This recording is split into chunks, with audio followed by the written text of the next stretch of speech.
So let's separate hype from reality on AI. Filippo, I guess the dilemma that most leaders have is AI is a technology that you cannot ignore. But at the same time, if you jump in too early, then you risk getting burned. But I was thinking that this is the beauty of managing by principles and models.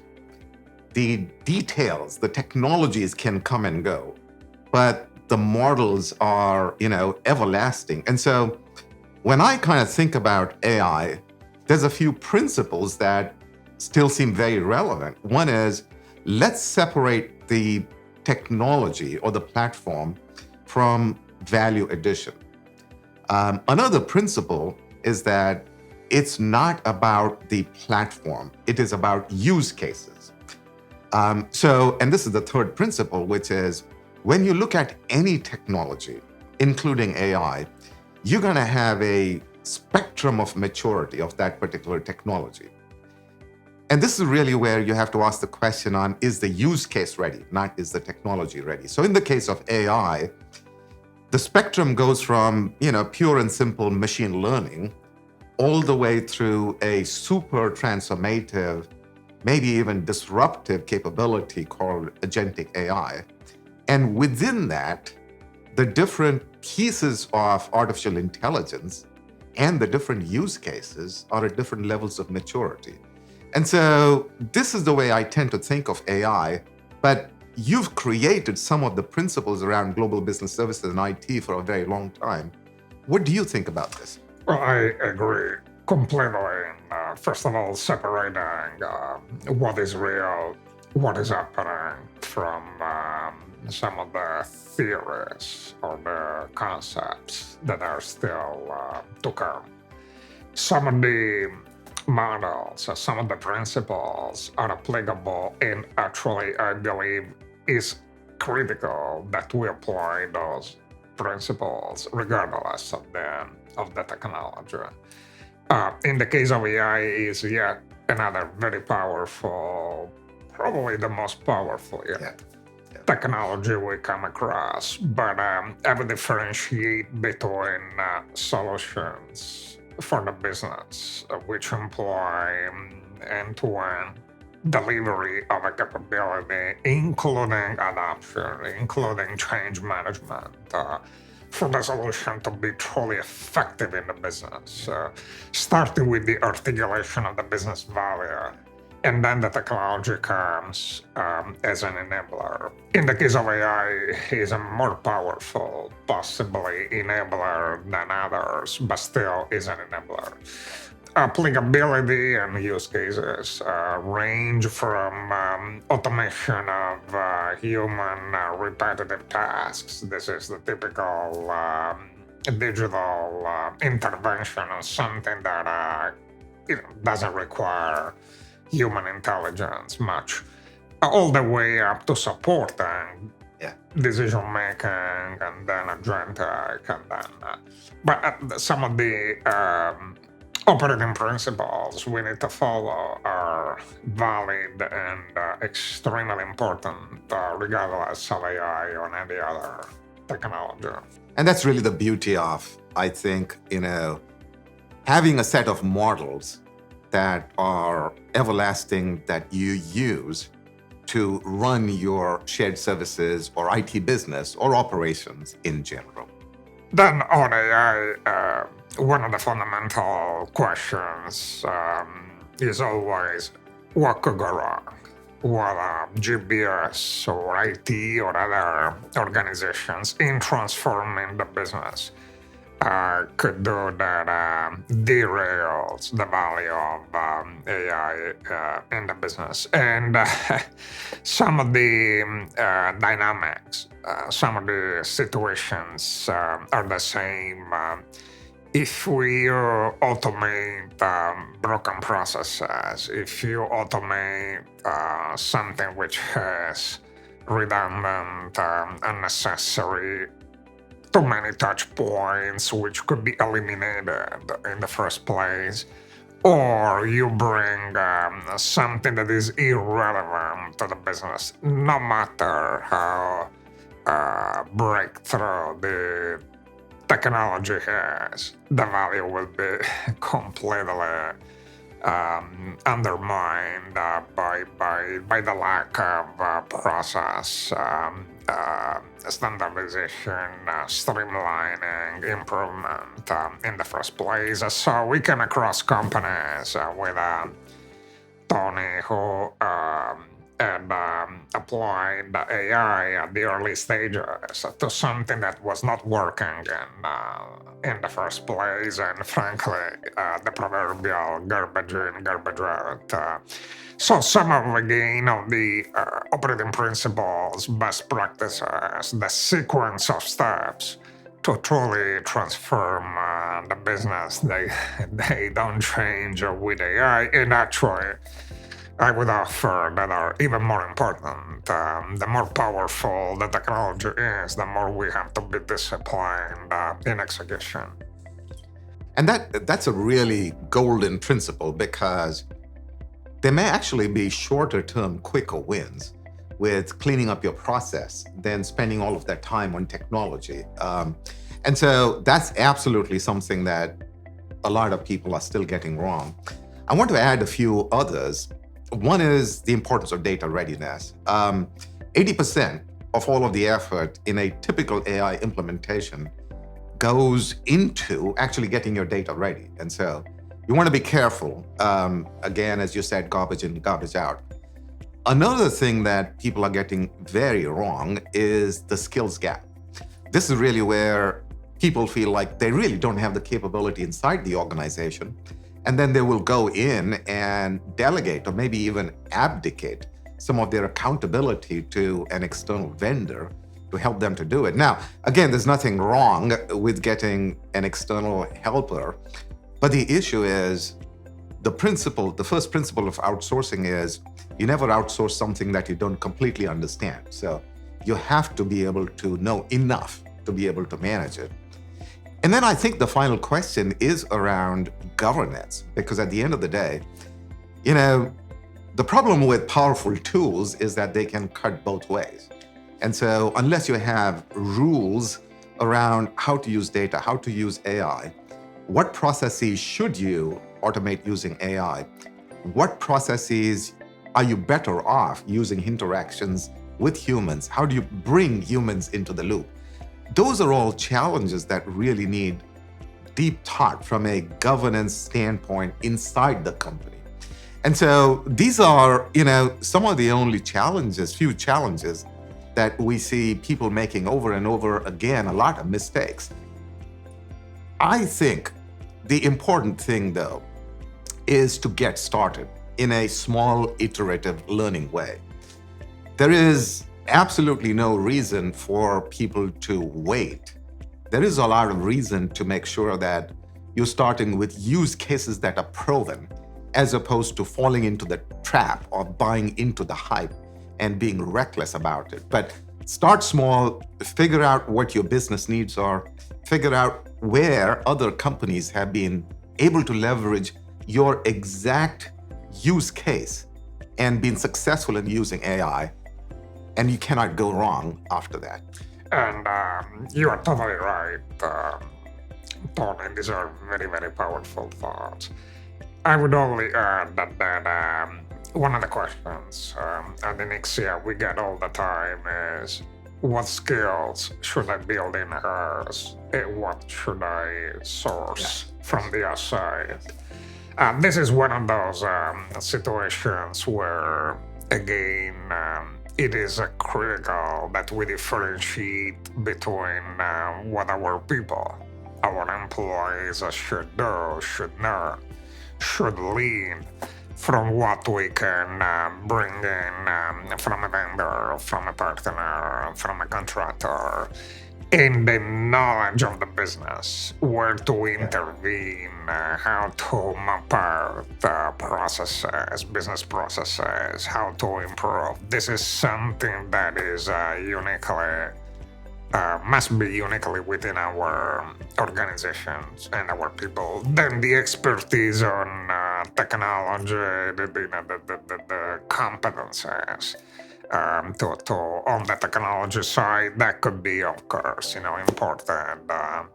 for speed and simply because there are some people out there that do that for business, and our business in our companies, for the most part, is not on the technology side. Tony, back to the conversation we had on the book we wrote on dynamic business transformations, revolutionizing business operations. We mentioned, in particular, two key drivers. One was the open market rules. So you behave as you act with the mindset of a business. It's not a monopoly, it's open market. Then the second was about accountability, end-to-end accountability to truly drive ownership and results in a very complete and cohesive way.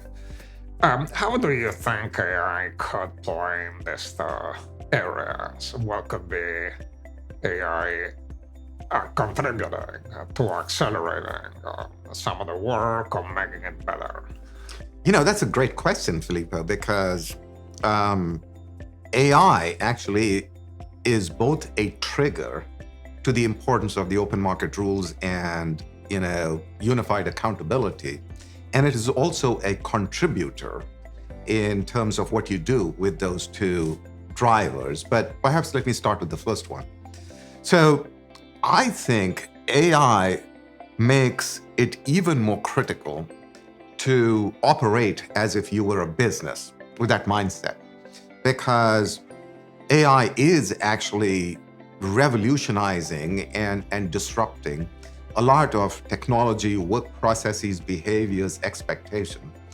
But if you operate your own organization in your current trajectory, which is I'm going to improve another 5 or 10%, or maybe even 20%, and you're happy with that, you're losing sight of the fact that, well, somebody else could be improving 3x, 3 times.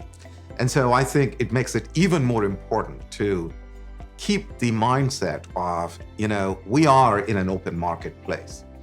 And the same is true for unified accountability, because AI can actually lead to a lot of siloed work. You may have the technology organization that's driving a certain set of standards and experimentation, and the work process organizations acting in a certain way, and business partners are doing something else. And so it actually can harm unified accountability. So that was one thought that I had. The other thought I had was AI is actually accelerating the evolution of what you do within that open market system. So let me give you an example. Let's take something as simple as payroll, which is always an example that people understand. AI is now driving the personalization of how you collect information for payroll. It is driving maybe even different ways of payment. And it is certainly automating the whole process to reduce mistakes. So if you're not using AI as a tool to optimize individual parts of that process, then your continuous improvement of that process is severely lagging what others are doing on the outside. So it is certainly accelerating the improvement of the processes. And on unified accountability, what is starting to happen is that if you are really not driven by use cases, as opposed to technology and processes and things like that, we are seeing much more things breaking down, because we're seeing many GBS organizations operate out of a legitimate sense of urgency that may be coming from the CEO. We are seeing IT organizations, make really quick decisions on what platforms to use. And in the process of trying to adopt that, the whole end-to-end is breaking. And then, of course, the finger pointing starts. And so I think it becomes even more important in today's context to be grounded into the principles of open market rules and unified accountability.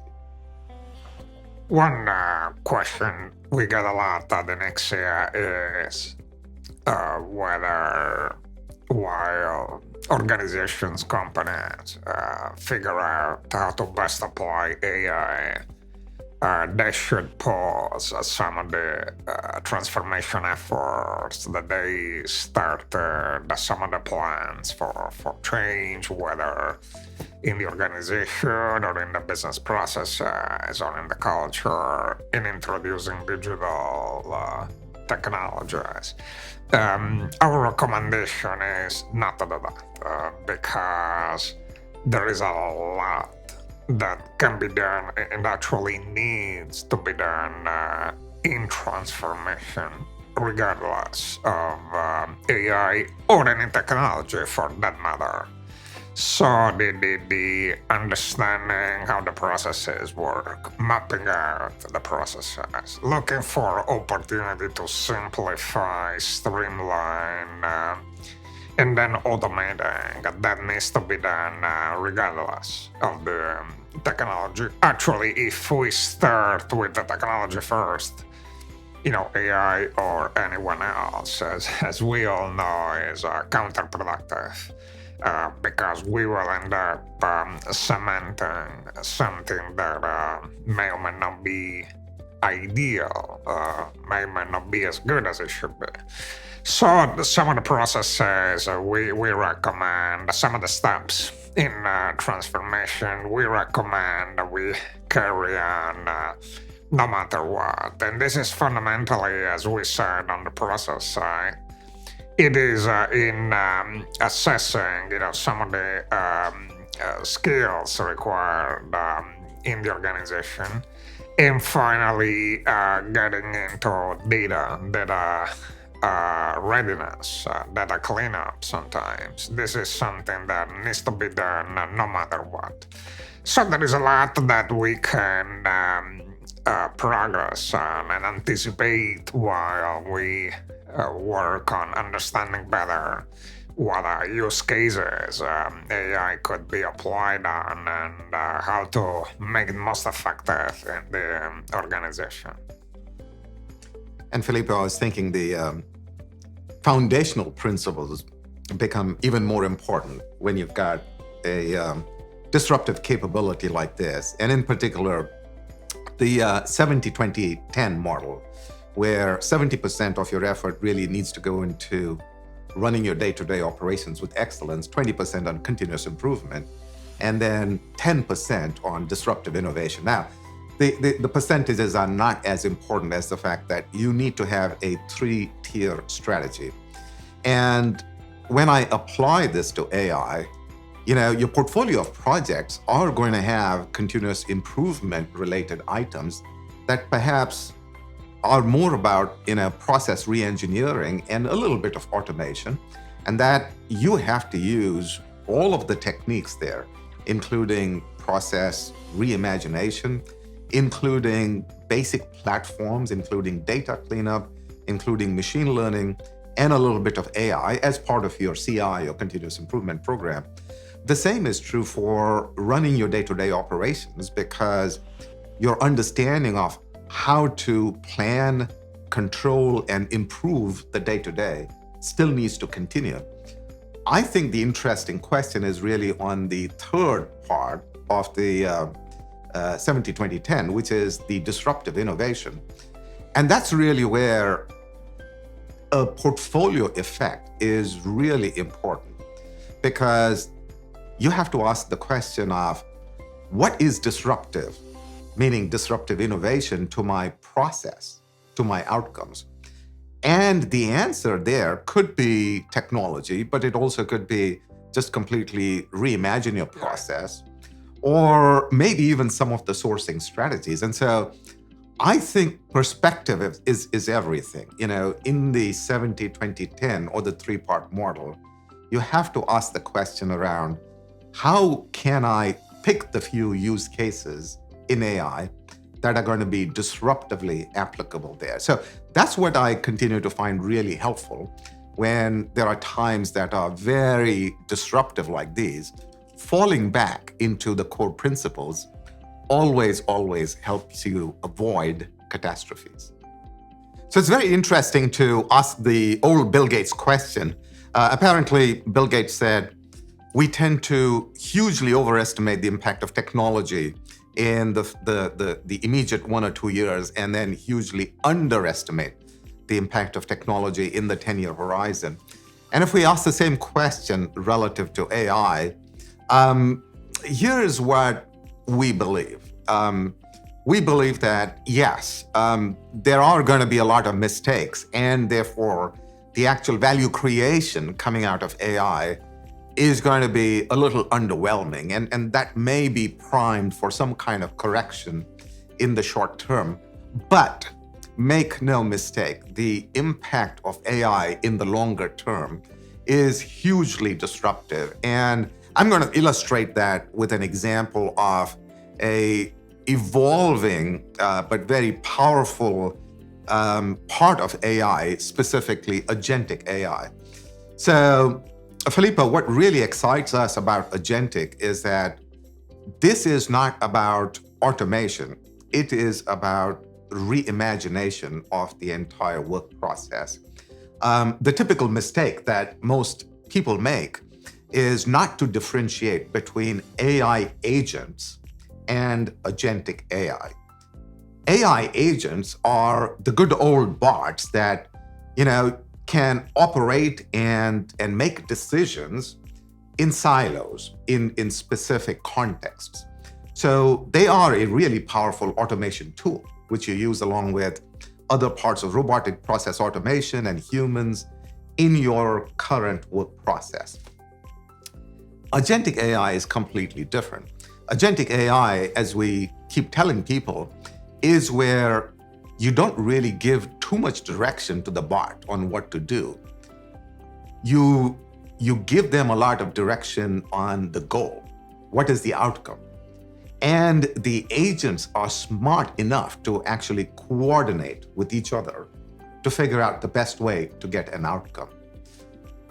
That implies complete process reimagination.